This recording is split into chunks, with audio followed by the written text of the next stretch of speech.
नमस्कार, आपने देखना स्टार्ट कर दिया पब्लिक है। आपको बता दूं अभी बाजपट्टी के विधायक मुकेश कुमार यादव जिला मुख्यालय के पास अम्बेडकर स्तर पे थाना पे बैठ गए हैं अपने हजारों कार्यकर्ता के साथ, समर्थक के साथ। आइए उनसे बात करते हैं कि आखिर दिक्कत क्या आ गई कि वह थाना पे बैठे हुए। आइए उनसे बात करते हैं। तो आइए क्या हुआ सर, क्यों थाना पे बैठना पड़ा? देखिए, मेरे बाजपट्टी विधानसभा क्षेत्र के 42 पंचायत में पूरी तरह जल नल की व्यवस्था सुदृढ़ नहीं है। पानी के लिए लोग त्राहिमाम है, जल स्तर नीचे चला गया है, एक भी चापाकल चालू नहीं है, सब सूख गया है। मैंने इसके लिए सूचना पहले भी लिखित रूप से मुख्यमंत्री, मंत्री, संबंधित पीएचडी के अधिकारी, जिलाधिकारी को दिया, लेकिन कहीं कुछ दिन काम किया गया, पानी हुआ, फिर इसको छोड़ दिया गया।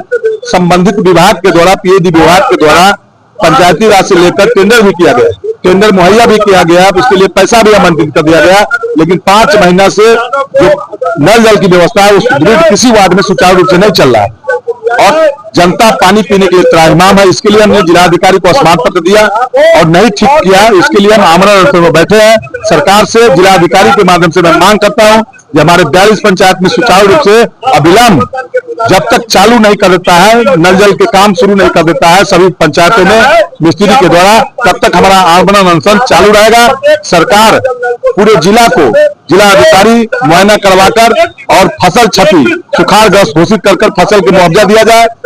जो किसानों के बीच जो बोर्डिंग कराया गया है, उसे जो पानी पटवन होता है, वहाँ ट्रांसफार्मर जला हुआ किसानों का, उसको अविलंब सभी ट्रांसफार्मरों को ठीक किया जाए।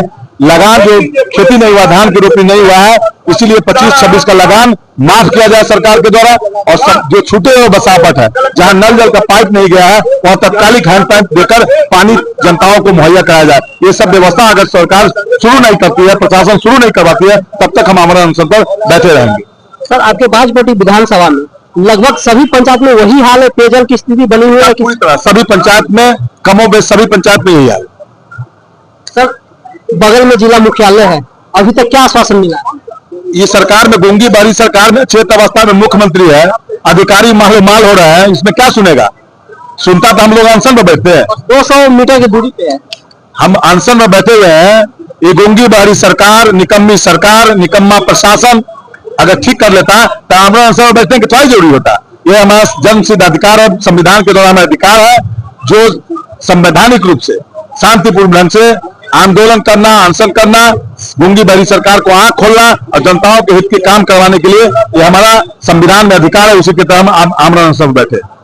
भीमराव अंबेडकर बाबा साहेब के मूर्ति के नीचे आप लोग आमरण अनशन पर बैठे। बाबा साहब के अधिकार के द्वारा हम लोग को अधिकार मिला है, जो उन्हीं के द्वारा संवैधानिक अधिकार मिला, जो हम लोग बैठे हुए। हम लोग विधायक है, कोई मुखिया है, कोई जिला परिषद है, लेकिन इस बाबा साहब के दिए गए संविधान को ये अपने हजारों कार्यकर्ता के साथ बैठ गए। कुमार निकम्मी सरकार बाबा साहब के संविधान को ताक पर रख दिया है और अधिकारी के द्वारा, जैसे लोकतंत्र में बाबा साहब के जो अधिकार दिए संविधान में, लोकतंत्र में जनता के चुने हुए जनप्रतिनिधि को डिसाइडिंग पावर जनप्रतिनिधि को है, लेकिन इस निकम्मी सरकार में डिसाइडिंग पावर इम्प्लीमेंट का काम दोनों अधिकारी करते हैं। उस सरकार का क्या हाल रहेगा? जिस सरकार के, जिस प्रदेश के मुखिया अचेत अवस्था में हो, उनके सुनने समझने की मानसिक स्थिति खराब हो चुका हो। मैंने कई बार मुख्यमंत्री को पत्र दिया, लेकिन को उनके सोचने समझने की शक्ति रहती तब ना, इच्छा शक्ति सब समाप्त हो चुका है। अधिकारी अपने ढंग से मालोमाल हो रहे हैं, यहाँ का पैसा बिहार से कमाकर अन्य देशों में वो अपना कई फर्म खोल रहा है, अपना बिजनेस स्थापित कर रहा है। तो ये सब अधिकारी लूट के खसोटे किसी विभाग में, बिहार में चाहे राजस्व विभाग हो, पुलिस विभाग हो, सभी जगह रिश्वतखोरी चरम पर है। जनता का कोई सुनने वाला नहीं। कब तक बैठिएगा? जब तक हमारा ये मांग है, उस पर काम चालू नहीं कर देता, तब तक हमारा मांग। आइए और लोग उनसे भी बात कर लेते हैं। विधायक जी के साथ में जो बैठे हुए हैं, बताइए क्या दिक्कत होगा? देखिए, अभी जो स्थिति है आप सब अवगत है। विधायक जी शुरुआत किए हैं, यह आंदोलन शुरू हो चुका है और यह जनमानस की चीज है। पानी के बगैर न मैं जिंदा रह सकता हूँ, न वो पदाधिकारी जिंदा रह सकता है, न एनडीए सरकार जिंदा रहती है। और क्या है कि जो सीतामढ़ी की स्थिति दयनीय हो गई है, हम परिहार समरसा से आते हैं, वहां की स्थिति दिन प्रतिदिन घटती जा रही है। लेबर पेयजल की संकट यह है कि मैंने देखा है लंबी कतार लाख के लोग पानी ले रहा है। यही सरकार है क्या? आंख नहीं है क्या? देखता नहीं है क्या? पीएचडी के जो स्कूटी में बैठा हुआ तो फैला के, उसको कम से कम समझना चाहिए। एक भी फोन का रिस्पॉन्स नहीं है। मेरा स्पष्ट रूप से 3-4 मुद्दों पर मांग है। मैंने भी कलेक्टर साहब से बात की, मैं जिला परिषद सदस्य पहले प्रमुख रहा हूँ, संजय कुमार नाम हुआ, मैंने कलेक्टर साहब को मिला था, कलेक्टर साहब आश्वासन दिए, लेकिन यहाँ पीएचडी के जो स्थिति में उनकी स्थिति अच्छी नहीं है। मेरा स्पष्ट रूप से मांग है किसानों के लिए अविलंब अकाल सूखाग्रस्त घोषित किया जाए और उनको किसानों को फसल क्षतिपूर्ति की मुआवजा दिया जाए और जो जो जो हम लोग रसीद की लगान कटाते हैं इस वर्ष माफी हो, केसीसी के लोन सभी किसानों को इंटरेस्ट सहित माफी हो और पेयजल की जो संकट दिन प्रतिदिन गहरा रहा है उसको आपदा प्रबंधन के पदाधिकारियों के साथ अविलंब मीटिंग कर कम से कम प्रत्येक गांव में 5 से 10 समरसेबुल अविलंब हलाया जाए ताकि उससे जनजीवन अस्त व्यस्त नहीं हो और वैसे जगह पर हलाया जाए जो सार्वजनिक प्लेस है। मैं खास करके हर मीटिंग में लिख के दिया पदाधिकारी को कि कम से कम मंदिर और मठ सार्वजनिक प्लेस है, मस्जिद और मदरसा सार्वजनिक प्लेस है। अन्य जगह जो बिहार सरकार का कोई प्लेटफॉर्म है, कोई चबूतरा बना हुआ है, कोई कहीं वहीं पर हलाए ताकि आने वाले 2 महीने 1 महीने में जो मानव एक दूसरे से लड़कर मरने की स्थिति उत्पन्न नहीं हो। अकाल तो पड़ ही चुका है, लोग भुखमरी की स्थिति पर आने वाला है, उसको सरकार देखे, नहीं तो हम लोग एनडीए सरकार के विरुद्ध आंदोलन ले लेता है। तेजस्वी प्रसाद के आह्वान पर हम लोग पूरा आंदोलन जारी है और यह कुछ नहीं है, जारी रहेगा, यह अनिश्चित काल जारी है और उतना ही नहीं, ये तो शुरुआत हुई है। आने वाले कुछ दिनों में अगर यह समाधान नहीं होता है तो पूरे जिले के लोग बढ़ जाएगा सीतामढ़ी जिले में आकर। चलिए नाम एक बार और बता दीजिए। मेरा नाम संजय कुमार हुआ, सोमबरसा के पूर्व प्रमुख वर्तमान जिला परिषद है और राष्ट्रीय जनता दल के राज्य परिषद के सदस्य। और लोग से बात कर लेते हैं, बताइए भाई क्यों धरना पर बैठना पड़ा?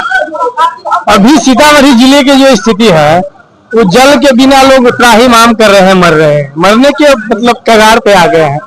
अभी हमारे माननीय विधायक बाजपट्टी मुकेश भैया के द्वारा यह शुरुआत किया गया है, लेकिन पूरे जिला की स्थिति बदतर होती जा रही है। और ये जो सरकार है ग्लोबल टेंडर के द्वारा बड़े बड़े ठेकेदारों को दे दिए हैं नल जल की व्यवस्था देखने को।